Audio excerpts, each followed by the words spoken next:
Glória a Deus por isso, aleluia. Qual era a nossa condição? Qual era a nossa condição? Bom, o apóstolo Paulo fala ali onde nós lemos que todos nós pecamos, todos pecaram e estavam destituídos, ou seja, sem a graça de Deus. Todos nós estávamos numa condição de pecado. Em Romanos capítulo 3 também, no versículo 9, versículos 9 e 10, Paulo fala que se conclui: temos nós qualquer vantagem? Ele está falando dos judeus ali, porque ele também era judeu, Paulo, e ele diz: não, de forma nenhuma, pois já temos demonstrado que todos, tanto judeus como gregos, estão debaixo do pecado. Versículo 10, como está escrito: não há justo, nem um sequer. Essa era a nossa condição, não há justo, nem um sequer. Então nós precisávamos de uma justificação. Ou seja, irmão, o que é essa justificação? Algo que nos libertasse da condenação, algo que nos libertasse, porque nós tínhamos uma condenação pelo pecado. Queridos, qual era a nossa condenação? Qual era o nosso destino? Morte eterna. Nós não teríamos vida eterna por causa do pecado. Ali nós lemos agora que não há um justo sequer, e que todos estavam debaixo de uma ira de Deus. E nós precisávamos então de alguém que nos libertasse da condenação. Fale comigo: condenação. O pecado havia nos condenado e nós estávamos debaixo de uma ira. Veja bem, querido, a ira de Deus não era contra nós, a ira de Deus era contra o pecado, por aquilo que o pecado gerava de dor, de machucaduras, de malignidades em nós. Então, a nossa condição, estávamos debaixo de uma ira. Olha o que o Senhor Jesus disse em João capítulo 3, versículo 36. Por isso, aqui é Jesus que disse: quem crê no Filho tem a vida eterna. O que todavia se mantém rebelde contra o Filho não verá a vida, mas sobre ele permanece a ira de Deus. Vamos ler isso aqui de novo, irmão? Volta comigo ali, vamos ler juntos? Por isso, quem crê, fala, é só crer, no Filho tem a vida eterna. O que todavia, aquele que todavia se mantém rebelde, despreza o Filho que é Jesus, não verá a vida eterna, mas sobre ele permanece a ira. Olha o que Jesus vem falar aqui, que quando alguém rejeita ele, essa pessoa continua debaixo de uma ira, aquela ira que era antes da cruz. Mas para nós, essa ira acabou, porque nós recebemos o Filho, que é Jesus Cristo. Essa foi a nossa justificação. Nosso destino era uma condenação. Nós éramos alvo de uma ira por causa do pecado.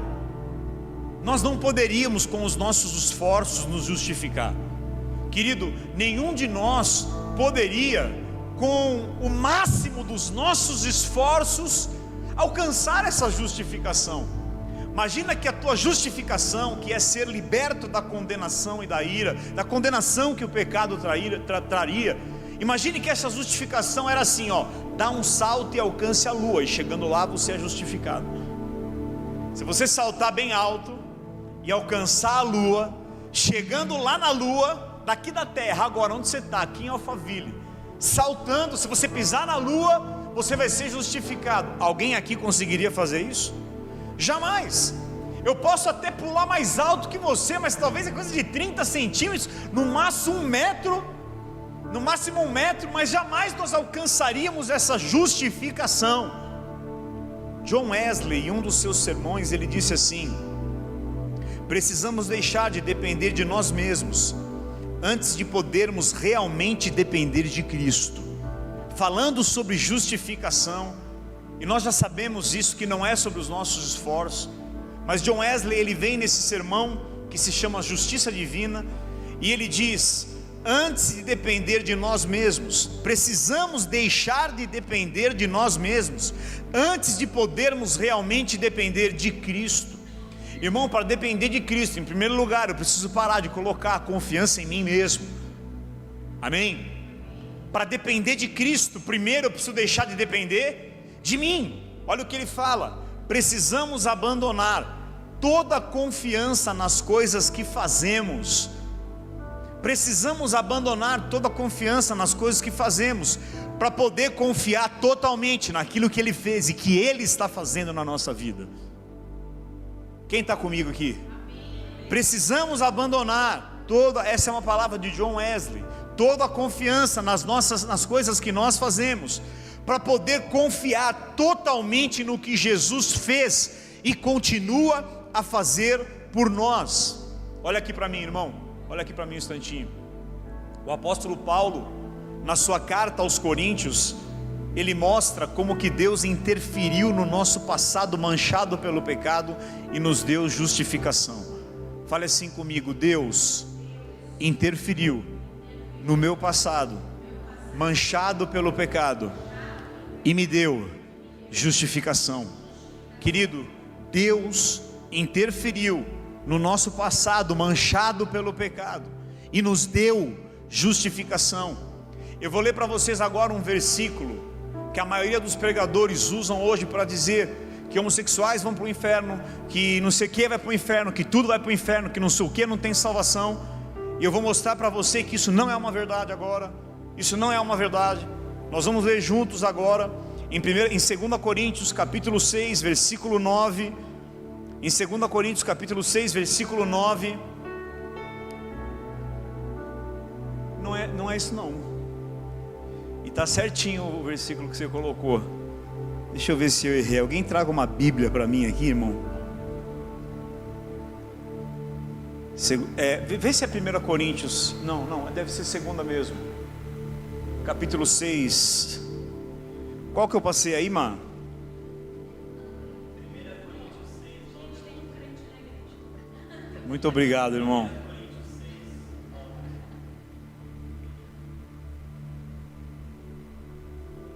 1 Coríntios, aqui. Obrigado, irmão.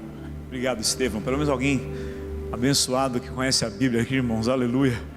1 Coríntios capítulo 6, versículo 9. Ei, olha aqui para mim. O apóstolo Paulo, eu já vou ler aqui, mas presta atenção no que eu vou te falar. O apóstolo Paulo está escrevendo isso para a igreja de Corinto. Vocês lembram que eu falei sobre Corinto e Galácia 2 domingos atrás, a mistura? E que a igreja de Corinto era um rolo, irmão. Eles metiam os irmãos no pau. Era gente que estava dormindo com a esposa do pai. Era prostituição. E Paulo parece que vem com uma misericórdia sobre eles. Mas para a Galácia, Paulo traz um juízo, porque eles misturavam lei com graça. Quem se lembra dessa ministração aqui? Foi uma das mais importantes que a gente já fez até hoje. E aqui, a hora que Paulo entra nesse discurso, ele está falando isso para os coríntios. Ele está falando: gente, vocês continuam levando os irmãos para a justiça, vocês estão cometendo todo tipo de sujeira. E Paulo era alguém que entendia que nós já somos justificados, e ele vem nesse contexto de pecado e fala assim: ou não sabeis que os injustos não herdarão, presta bem atenção, não herdarão o reino de Deus. Querido, nós somos injustos. Eu acabei de falar que não tinha como nós alcançarmos a justiça. Só Jesus pôde nos justificar. Então Paulo fala aqui: não sabeis que os injustos não herdarão o reino de Deus? É verdade, nós somos injustos. Nós não podíamos alcançar a justiça, só Jesus fez isso por nós. E ele continua dizendo: não vos enganeis, nem impuros. Eu já fui impuro, às vezes eu sou impuro. Que mais? Nem idólatras, nem adúlteros, nem efeminados, nem sodomitas, nem ladrões, nem avarentos. A maioria de nós somos, muitas vezes já fomos avarentos. Nem bêbados, nem maldizente. Maldizente é você amaldiçoar alguém, xingar alguém, criticar alguém, maldizer alguém. Nem roubadores herdarão o reino de Deus. Irmão, tem muita gente que lê e acaba aqui, mas Paulo não está falando sobre as pessoas que praticam isso perder a salvação. Não tem nada a ver. Ele está dizendo: os injustos não herdarão o reino dos céus. É verdade, vocês estão tudo injusto. Eu estou pregando para vocês porque vocês estão num contexto de pecado, de injustiça. Mas eu vim dizer uma coisa, versículo 11. Olha o que ele diz: tais fostes algum de vós, mas vocês foram lavados. É como se ele falasse assim: ainda vocês estão aí na sujeira, no pecado. Ei, vocês já foram lavados, não pratiquem mais isso. Vocês não precisam continuar assim. Fostes lavados, fostes santificados. Fale comigo, mas vós, volta lá um pouquinho. Vós vos lavastes, diga vós, fostes santificados. Agora pode ir para o versículo, mas fostes justificados em o nome do Senhor Jesus Cristo e no Espírito do nosso Deus. Então Paulo, deixa aqui, ele está dizendo, os injustos não herdarão o reino dos céus. É verdade, todos nós não herdaríamos. Aí ele vem dizendo, nem efeminados, nem pecadores, nem maldizentes, nem beberrão, nem ladrão, nem avarento, nem aqueles impuros, nenhum desses vai poder alcançar a salvação e o reino de Deus. Sim, esses somos nós. Aí ele fala, só que Cristo já libertou isso de vocês, já tirou isso de vocês, vocês foram lavados, vocês já estão santificados, vocês já foram justificados em o nome do Senhor Jesus Cristo e no Espírito do nosso Deus. Pastor, com isso você está dizendo que eu posso continuar em tudo aquilo que aqui fala que a gente não deve fazer? Não, eu quero te dizer que ainda que você faça, e entenda, você já é santificado, você já é justificado. A graça é o antídoto para o pecado. Paulo fala, os injustos não herdarão o reino dos céus. Querido, se isso aqui fosse uma régua para dizer quem vai e quem não vai ser salvo, nenhum de nós poderíamos ser salvos, porque todo mundo aqui pratica algo que está ali, mesmo depois de ter recebido Jesus, sim ou não? E ainda vai praticar. É como se, veio uma visão quando eu preparava, e lia isso aqui na minha cabeça, veio assim, imagina que Deus, ele pegou uma porquinha bem fofinha, uma porquinha mesmo, um bichinho, uma porca, e ele lava ela, limpa ela, justifica ela, pega aquela porca que estava na lama e põe uma coleira de tigrinho nela, põe um perfume, põe um laço rosa, e aí, se fosse possível, passa ela para o nome dele, adota, ela é filha, ela tem herança. E agora Deus pegasse aquela porquinha e falasse, você é minha filha, eu te lavei, eu te justifiquei, eu paguei o preço que você deveria pagar. E ela está lá linda, assistindo Netflix, a porca sentada, imagina isso, irmão. E de repente ela passa uns dias bem ali, ela sabe que ela é filha de Deus, que nada pode tirar isso, porque está feito, está selado, ela é filha dele, papel passado, é filho. Ele põe um sobrenome na porquinha lá, o sobrenome, porquinha El Shaddai. Mas dali a um mês ele olha, ela está de novo na lama, irmão, de novo suja, de novo comendo lixo, fedida, e ele pega e fala, não, vem cá menina, eu já te tirei disso, eu te lavei, eu te purifiquei, recebe aí mais água, mais perfume, mais coleira, mais amor, você não precisa mais daquilo. O fato de ela se sujar, como nós lemos aqui, não quer dizer que impede a filiação, a justificação e a santificação que ela já recebeu. Então, tem muita gente usando esse versículo para dizer, principalmente contra pessoas que às vezes praticam sexo com outro do mesmo sexo, contra ladrão, contra não sei o que. Eu não estou dizendo que as pessoas, que é correto a pessoa sair roubando, sair fazendo. Eu quero te dizer, isso não pode impedir a graça, a misericórdia, o perdão, o amor e a justificação. O verbo que ele usa aqui, fostes lavados, quer dizer livres da culpa e do pecado. Fostes justificados, é tornados justos e declarados retos.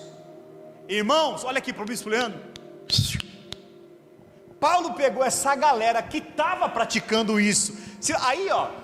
Eu não vou ler agora, mas se você for para o versículo 12, Paulo começa a falar de prostituição. Ele fala, vocês estão se unindo com meretriz, vocês estão se unindo com prostituta. Ei porca, para de se sujar, vem aqui. Então ele escreve isso, olha aqui para mim, não para trazer uma regra, esses vão para o céu, esses não vão, porque senão desse jeito ninguém iria. Ele escreve isso para dizer, vocês já são perdoados, santificados. E por quê? Ele vem falar para esse povo que estava ali no pecado, vocês já foram declarados justos, já foram declarados retos. Porque ele não falou, você tem que santificar, seu imundo, pecador, cuidado, sai para o inferno. Não, ele revalida a graça. Vocês foram lavados, vocês foram justificados, vocês foram santificados, vocês já foram lavados. Olha o verbo no passado, está feito. Você já foi lavado, você já foi santificado, você já foi perdoado, você já foi santificado, lavado, justificado, perdoado. Você não precisa mais disso. Ele não está trazendo uma condenação, ele lembra do perdão. Por quê? Porque é a graça que limpa, porque é a graça que faz um pecador que está preso em algo muito ruim começar a entender que ele vai ser liberto, porque ele já tem acesso ao perdão. Esses verbos significa, no tempo verbal aqui do grego, que já aconteceu, então já é nosso. Paulo fala para essa igreja, para quem ele chama dos maldizentes, beberrões, ladrões e impuros, ele diz assim: vocês já foram declarados justos, e isso é irreversível. Tem gente que não está comigo aqui, verdade? Pode.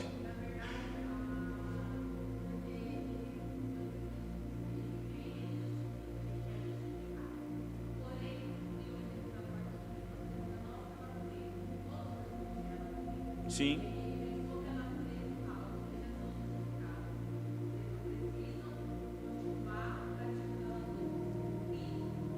Exatamente. Ele fala: vocês não têm mais por que continuar nessa vida. Mas ele não estava falando em termos de salvação, de perder ou ter a salvação. Ele fala: vocês já foram santificados. E querido, é nesse texto aqui, olha aqui para mim, irmão. É nesse texto aqui, nesse contexto de pecado, que ele vai dizer um maior absurdo agora no versículo 18, que não estava no script, irmão, mas se puder colocar aqui. Olha o que ele fala para esse povo no versículo 19. Vocês não sabem que o corpo de vocês é santuário do Espírito de Deus que está em vós, o qual tendes da parte de Deus, e que não sois de vós mesmos? É nesse contexto de pessoas sujas, pecadoras, mas que Paulo estava ensinando para eles: vocês receberam Jesus, recebam todo o poder que ele fez na cruz. Nessa mesma passagem, a gente estava até o 11, agora no 19 ele já fala para esse povo que estava no pecado: o Espírito Santo habita em vocês. Irmão, o pecado pode impedir o Espírito Santo de habitar em mim? Não mais. Antes da cruz sim, hoje não mais. É para esse povo que Paulo diz: vocês são o santuário do Espírito Santo.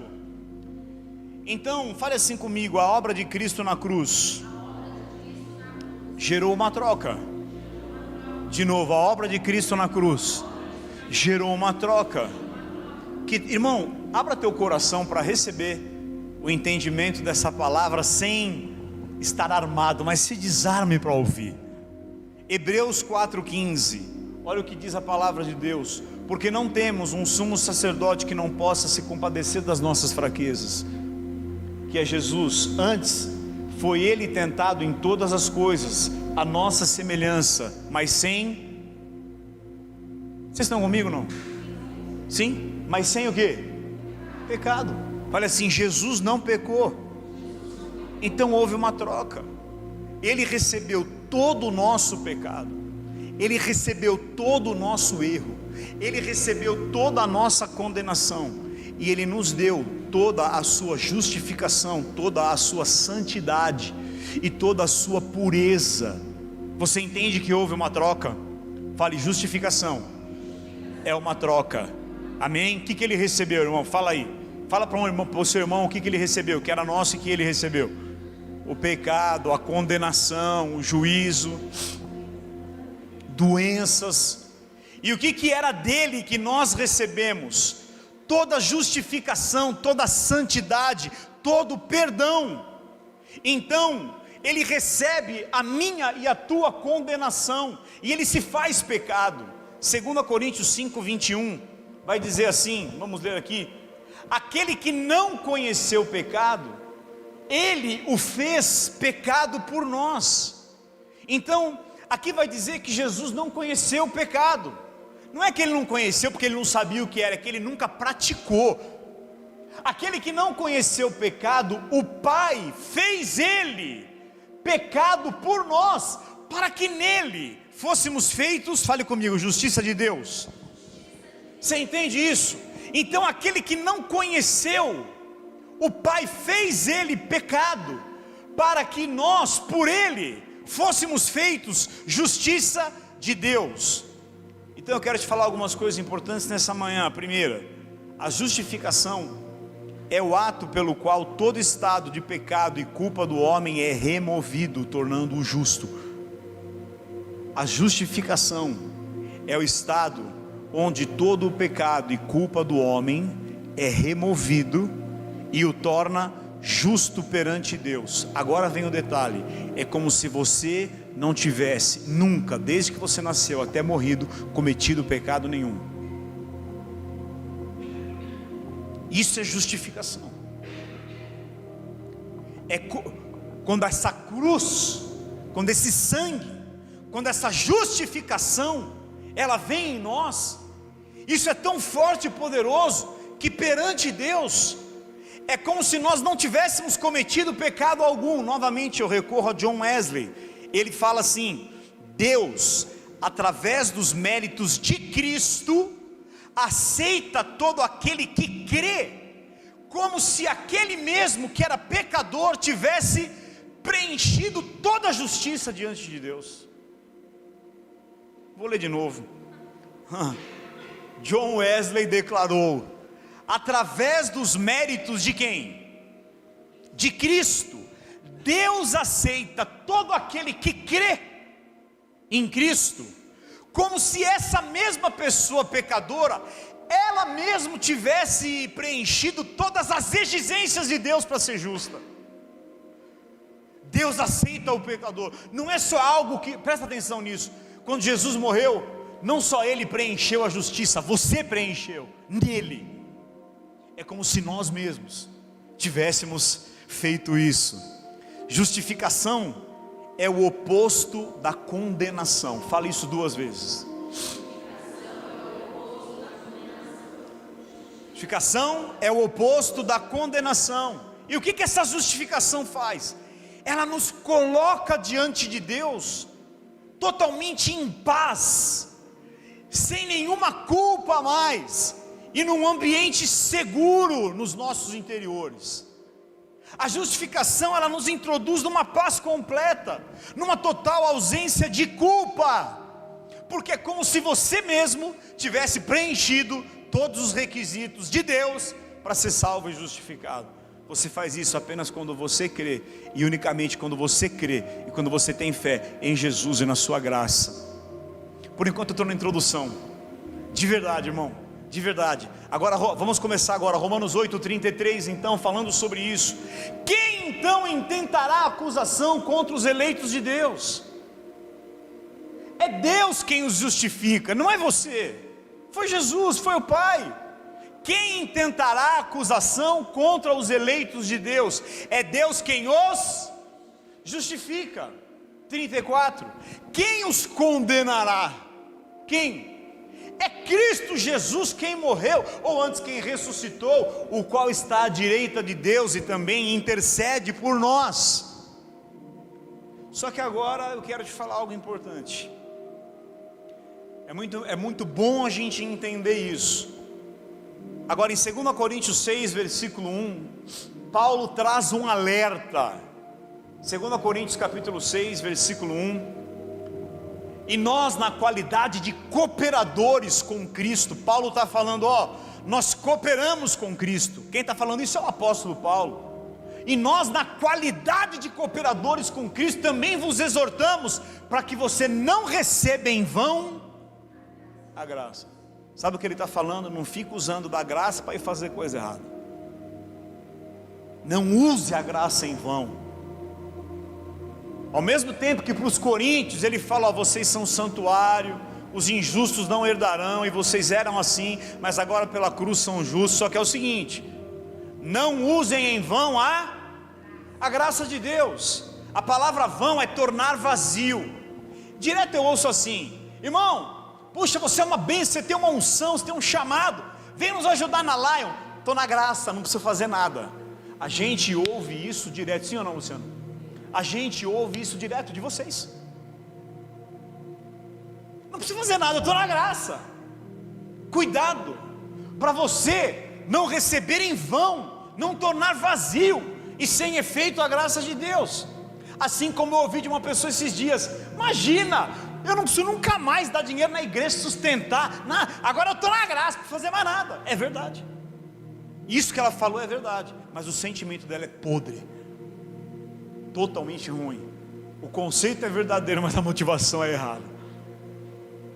Judas, versículo 4, não precisa pôr, mas Judas vai falar: não transforme em libertinagem a graça de Deus. Ao mesmo tempo que Paulo chega para esses caras lá em 2 Coríntios, volta ali no versículo anterior que estava ali, que fala que tornou em vão a graça. Aí, obrigado. E ele vai dizer: ó, vocês estão purificados, justificados, e a galera, ele vai dizer: ó, e se você, querido, torna a graça em vão, você se volta à lei de novo.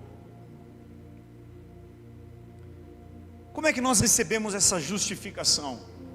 Quem pode me dizer aqui, já ouvindo há 1 ano e meio sobre graça, como é que você recebe essa justificação que veio de Cristo? Toda essa ausência de culpa, esse perdão, como é que a gente recebe isso? Alguém pode me dizer?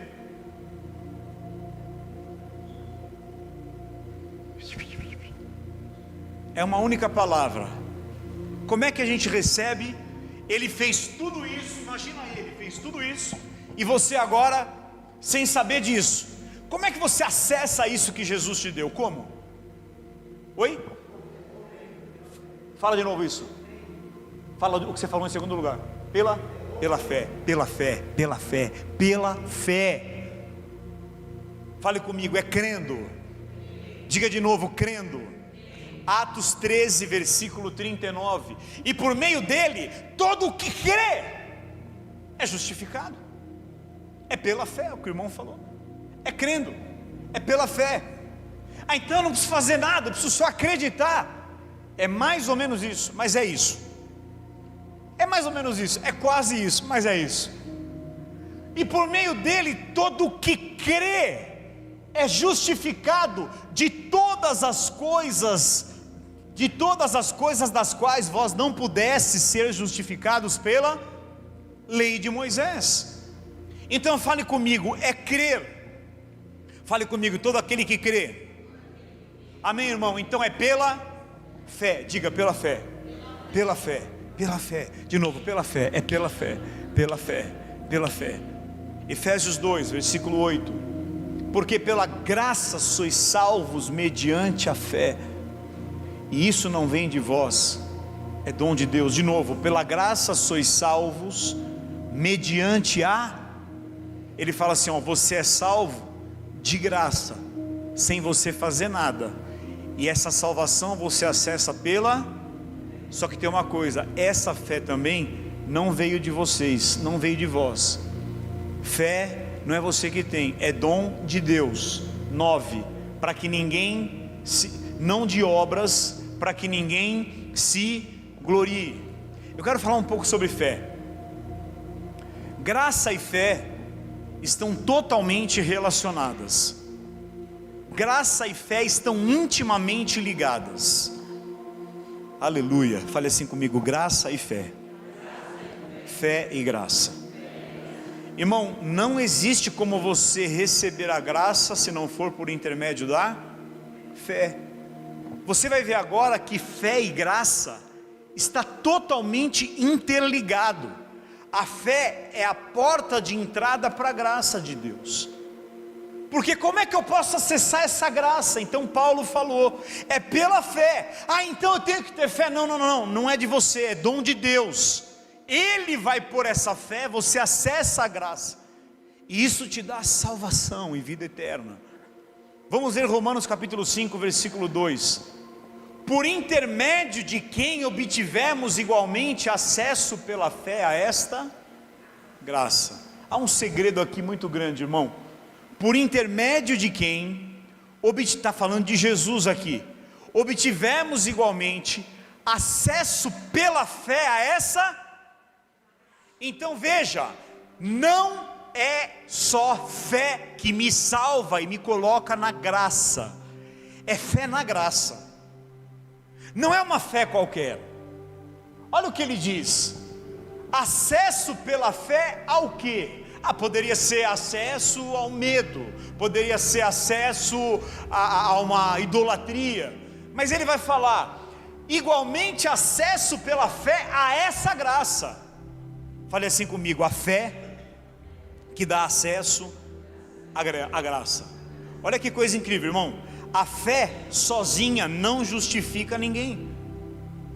Só fé não justifica ninguém. Por exemplo, eu posso ter fé que essa garrafa me perdoa, e eu vou morrer tendo fé nela, e ela não vai me perdoar. Mas eu tive fé, mas não deu certo. Você entende isso? Eu posso ter fé numa pedra e achar que essa pedra vai me justificar, vai me perdoar, mas não é somente fé, é fé em algo correto. E aí ele diz aqui: pela fé nós temos acesso à graça. Aí sim, quando eu tenho fé na graça, no favor imerecido, eu acesso essa justificação. Você está entendendo isso, irmão? Sim ou não? Olha só, se você tiver fé na existência de Jesus e que Ele é o Filho de Deus, glória a Deus, mas não é só isso. Ter fé em Jesus como Filho de Deus, quem crê que Jesus é o Filho de Deus? Levanta a mão. Quem crê que Jesus é o Senhor da sua vida, levante a sua mão. Quem crê que Ele existe? Só que muitos anos, muitos de nós cremos na existência de Jesus, cremos nele como Filho de Deus, mas vivíamos na lei. Sim ou não, irmãos? Nós criamos em Jesus. Então, veja bem, não é só fé em Jesus como Filho de Deus, mas é fé em tudo o que Ele fez através da graça nós recebemos. É fé no que, irmão? É crer naquilo que Ele fez por nós. Ele é o nosso perdão. Diga: Ele é meu perdão, Ele é minha salvação. Fala com fé: Ele é minha provisão, Ele é minha vida, Ele é meu amanhã, Ele é o meu futuro, Ele é o meu descanso, Ele é a minha eternidade. Você entendeu? Só fé em Jesus. O diabo crê que Jesus é o Filho de Deus e o diabo não é salvo. Não é só crer que Ele é o Filho de Deus. E tem muita gente que crê em Jesus, está salvo, mas está na lei, está vivendo uma vida presa, mas está salvo, mas não tem acesso à graça. Então Paulo vai dizer: há uma fé, que é o que estava lá em Romanos 5,2, que é: nós temos acesso por esta fé à graça. Então entendi, é crer que Ele é o perdão, Ele é a vida, Ele é meu tudo, Ele é meu amanhã, Ele é meu hoje. Como é que vai ser o meu futuro? Ele é meu futuro. Como é que vai ser minha provisão? Ele é a minha provisão. Como é que vai ser a minha cura? Ele é a minha cura. E quando a Bíblia fala que nós temos fé a essa graça e que isso gera salvação, eu estava lendo hoje a palavra Yeshua. Fala comigo: Yeshua. Diga de novo: Yeshua. A palavra Yeshua é um nome de Jesus, não é? É uma maneira de se chamar Jesus, não é isso? Yeshua, Yeshua, Jesus. A palavra Yeshua no hebraico é salvação, libertação, bem-estar, prosperidade e vitória. Então, querido, Jesus não é somente sua salvação, Ele é seu bem-estar, sua libertação, sua prosperidade. Ele é sua libertação e sua vitória. É crer em Jesus assim. Não é crer nele para ser salvo e agora é tudo comigo, eu faço, eu. Ele é toda a salvação, Ele é toda a provisão, Ele é toda a vida, Ele é toda a vitória, Ele é todo o bem-estar, Ele é todo o descanso de Deus sobre a sua vida. A segunda coisa, então eu falei agora sobre como se recebe a justificação. A segunda coisa, eu quero falar sobre identificação. Irmão, quando Jesus morreu na cruz, quando Ele foi crucificado, diga assim comigo: eu fui junto com Ele. Olha que coisa tremenda isso. Ele não só morreu por nós, mas Ele morreu conosco. E na cruz, tem gente que se você desviar a atenção agora, você não vai acessar isso aqui, irmão. Na cruz, quando Jesus morreu, a gente morreu junto. Quando Jesus foi para a cruz, é como se cada um de nós tivéssemos também ido para a cruz com Ele. Fale assim comigo de novo, diga assim: Ele se tornou cada um de nós. De novo, irmão, Ele não morreu sozinho. Fale, Ele se tornou cada um de nós. Ele não morreu sozinho, sabia disso? É como se cada um de nós tivéssemos morrido também na cruz. Se eu perguntasse para você assim: você já foi crucificado? Você ia me falar não, mas na verdade você já foi crucificado. Identificação. Quando Jesus morre na cruz, Ele se torna o Leandro, a Maria, o José, o Luiz. Não é só que Ele morreu, é como se nós também tivéssemos pago o mesmo preço. Quando se fala sacrifício vicário, a palavra vicário no latim é em lugar de outra pessoa, de outra coisa. Então, não só Ele veio no meu lugar, mas como também eu estive ali. Você não lembra, mas você foi crucificado. Gálatas 2:20, olha o que Paulo fala em Gálatas 2:20. Logo, já não sou eu quem vive, mas Cristo vive em mim. E esse viver que agora tenho na carne, vivo pela fé no Filho de Deus que me amou e a si mesmo se entregou por mim. Volta um pouquinho no início do versículo ali. Já não sou eu quem vive, mas Cristo vive em mim. Irmão, eu vim te dar uma notícia nessa manhã: você já morreu. Fala para quem está perto de você: você já morreu. Fala para outra pessoa: você já morreu. Irmão, de verdade.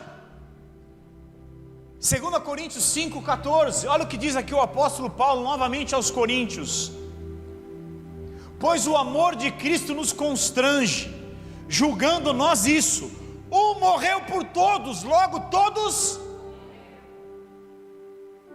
um que é quem? Morreu por todos, logo todos.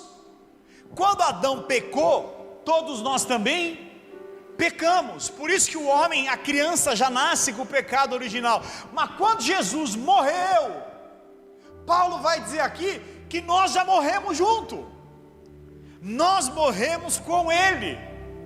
Quem concorda que você era pecador aqui? Levanta a mão. Agora, quem concorda aqui que o salário do pecado é e você morreu? E Ele morreu, e você morreu com Ele, porque está escrito aqui: um morreu por todos, logo todos. Agora Romanos capítulo 6, versículo 2 e 3. Olha o que Paulo fala novamente: de modo nenhum, como viveremos no pecado? Como viveremos ainda no pecado? Nós o que para Ele. Ei, você morreu, cara. Eu vim falar para você, hoje eu vim anunciar o seu atestado de óbito. Nós já morremos. Não, está escrito ou não? Nós os que para Ele morremos. Não é assim: ai, estou morto pelo pecado, resisto, não quero mais. Não, morreu porque você foi sepultado com Cristo. Versículo 3: ou porventura ignorais que todos nós que fomos batizados em Cristo Jesus, fomos batizados na sua morte? Diga: eu já morri. Irmão, primeiro, nós já morremos com Ele, literalmente. Por isso que o salário do pecado é a morte. Nós cometemos pecado, Ele morreu, mas nós morremos junto. Então está pago. Colossenses 2:20, olha o que Paulo fala: se morrestes com Cristo, você morreu.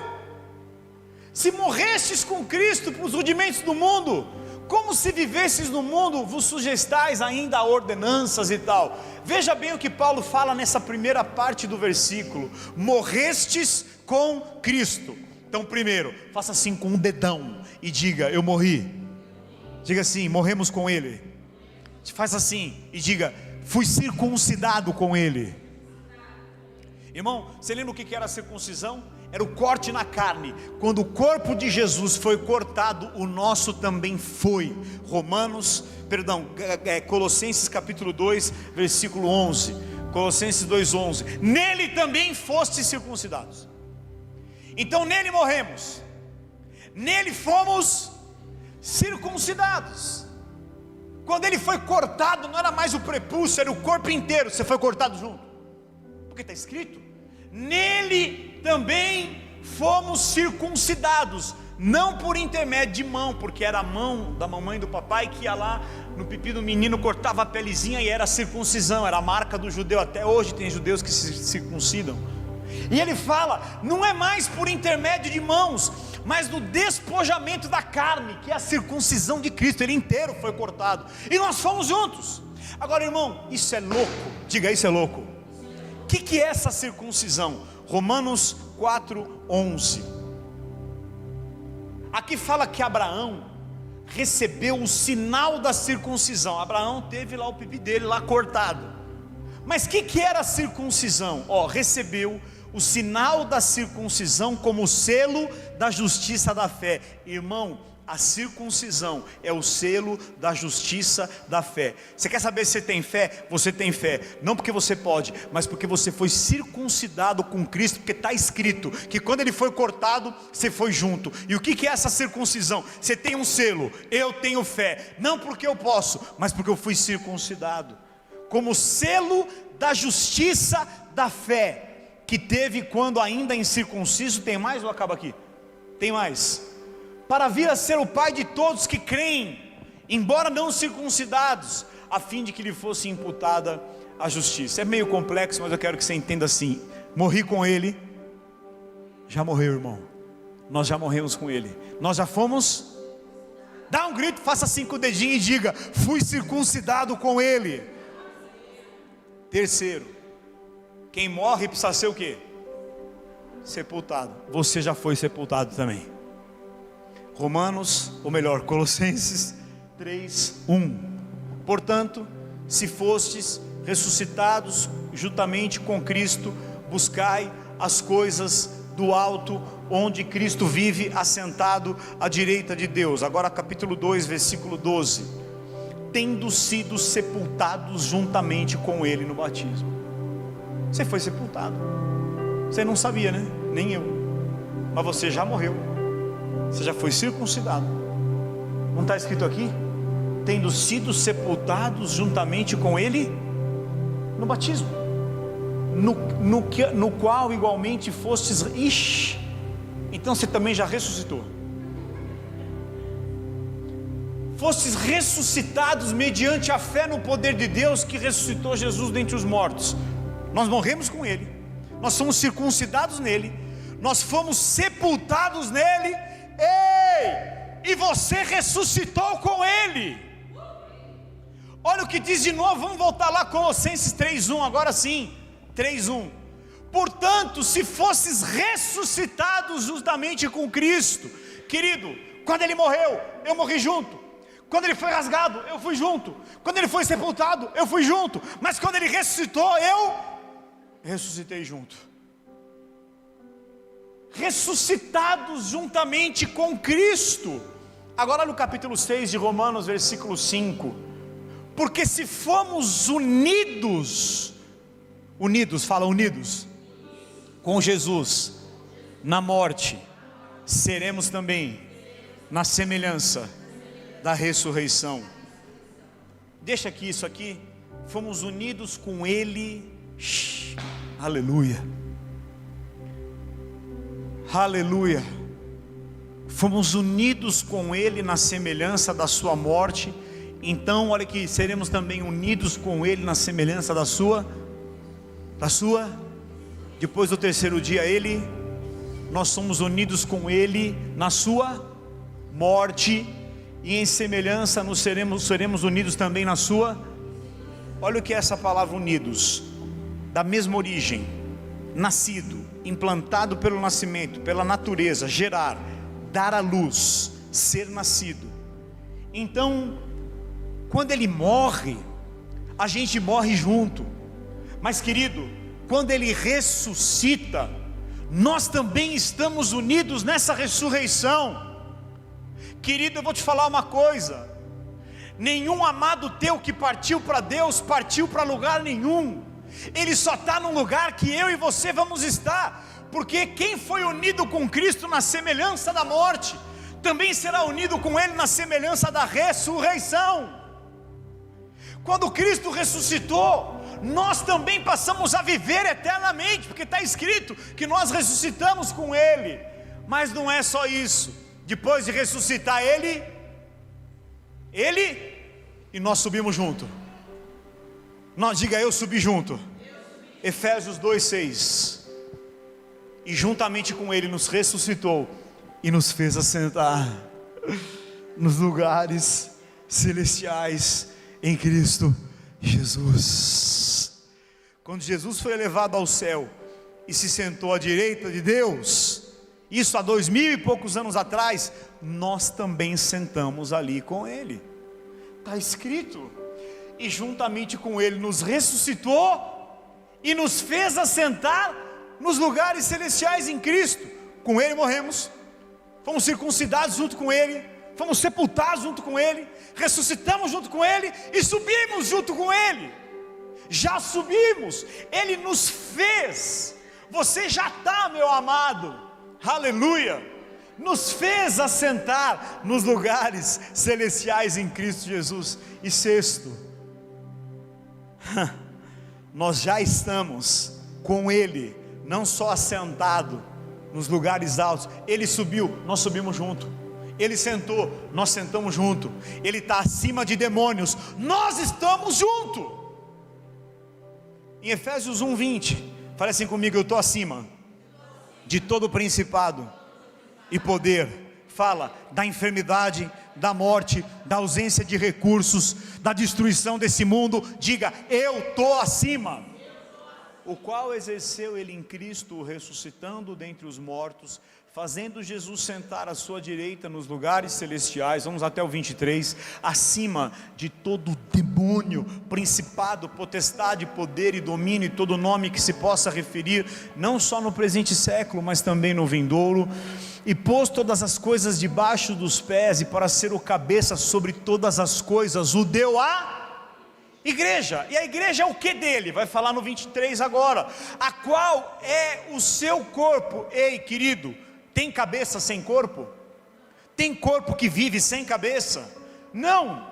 Então, não só Ele nos fez subir, como igreja, não é só Jesus, nós estamos acima de todo demônio, principado, potestade, dominador, do próprio Satanás, de qualquer malignidade da morte. Eu não suporto mais ver esse discurso de crentes que ficam dizendo, porque o diabo se levantou, o diabo colocou, o diabo pôs a seta, o diabo pôs o desânimo, o diabo abriu a porta, o diabo fechou a porta, o diabo é ruim, o diabo está agindo, o diabo está impedindo, o diabo está... Para!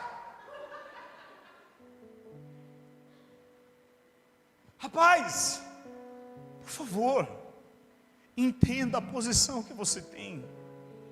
Entende onde você já está, porquinha. Para de descer. Entenda. Eu não tenho perda. Eu não tenho mais medo de perder minha casa. Eu não tenho mais medo de perder meus 3 carros. Eu não tenho mais medo de perder. Eu tinha muito medo de perder a Nicole. Ela saía, se ela demorasse um pouco eu já entrava em parafuso. Era assim com a minha mãe. Na época não tinha celular, eu pequeno, minha mãe saía, ela falava, filho, chega em meia hora, dava 31 minutos, eu estava entrando em pânico. Eu tinha muito medo. E até pouco tempo atrás eu era assim com ela. Um filho meu que não dava satisfação. Tanto que eu escolhi um aplicativo de celular, que pelo aplicativo, aonde ela estiver, real time, eu sei onde ela está e eu fico olhando. Até hoje eu tenho esse aplicativo, só que o desespero foi embora. Eu não tenho medo de perder. Eu não tenho medo de morrer. Eu não tenho medo de ficar sem dinheiro.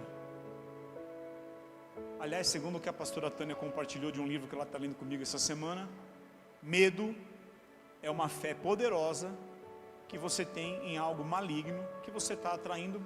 Porque se você tem medo de ficar sem dinheiro, você tem fé que você vai ficar sem dinheiro. A minha posição, eu morri. Nós já morremos. Você está entendendo o que eu estou falando? Quem aqui já foi no enterro de alguém? Eu sei que como eu, tem pessoas aqui que já perderam pessoas próximas, como pai, marido, mãe. E não tem perda. Nós já morremos. Quando eu morrer, e você for no meu velório, não sei se você vai, mas se você for, eu não morri ali, eu já morri na cruz. Eu não subi ali, eu já subi na cruz. Eu já estou sentado, e eu estou acima, junto com você, de principados, potestades e dominadores. E para encerrar, eu quero ler. Vocês foram mentirosos, hipócritas agora. Meu Deus do céu. Para encerrar,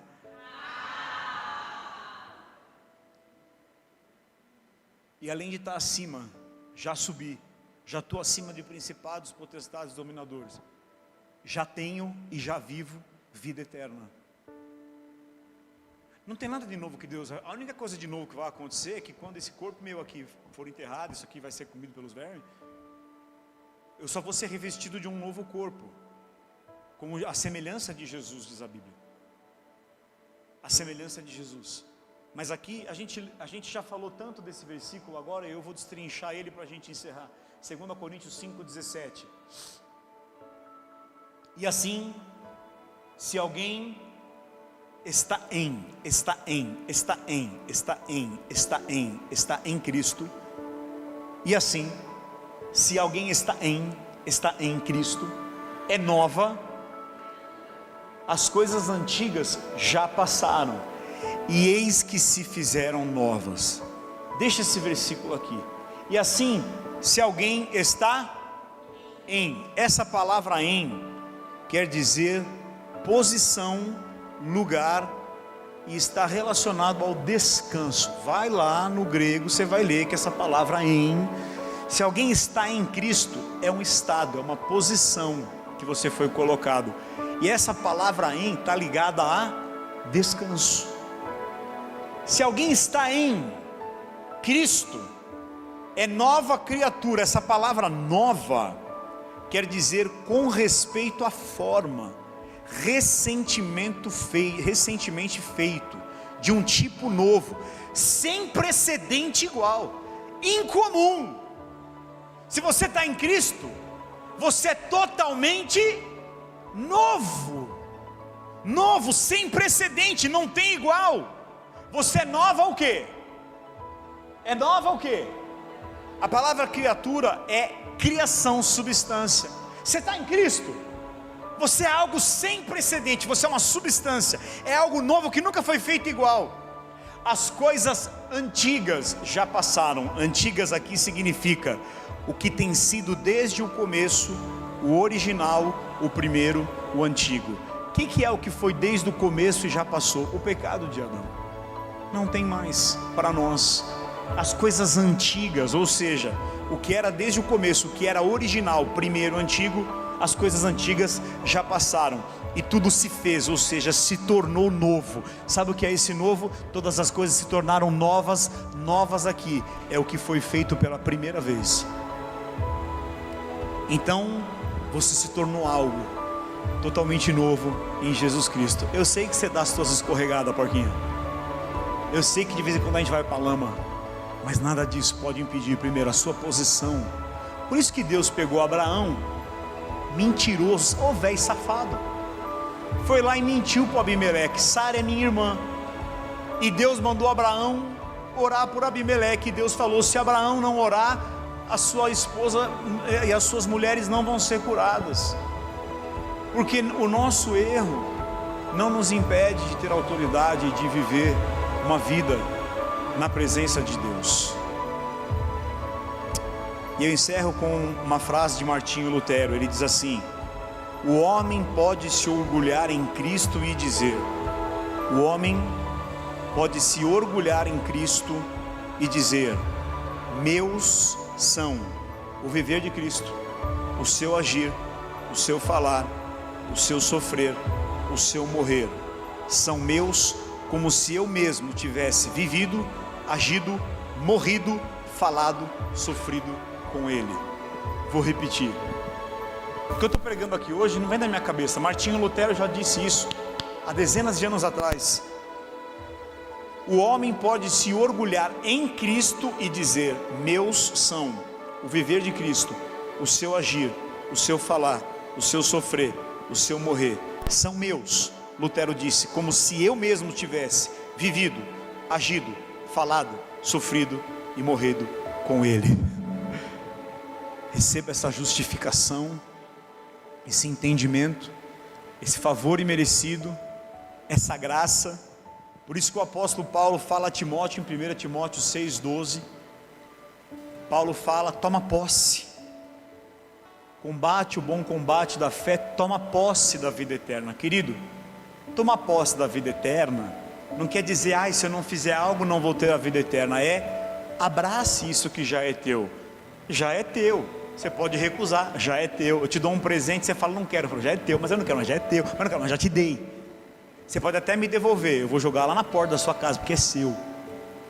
Quando ele fala toma posse da vida eterna, essa palavra é agarrar, apoderar-se. Apodere-se nessa manhã de toda justificação, de todo perdão, de toda vitória. Você está em Cristo. Esse em é descanso. Eu sou nova criatura, as coisas velhas já se passaram e tudo já se fez novo. Não vai se fazer de novo quando você morrer, já se fez novo. Já se fez novo.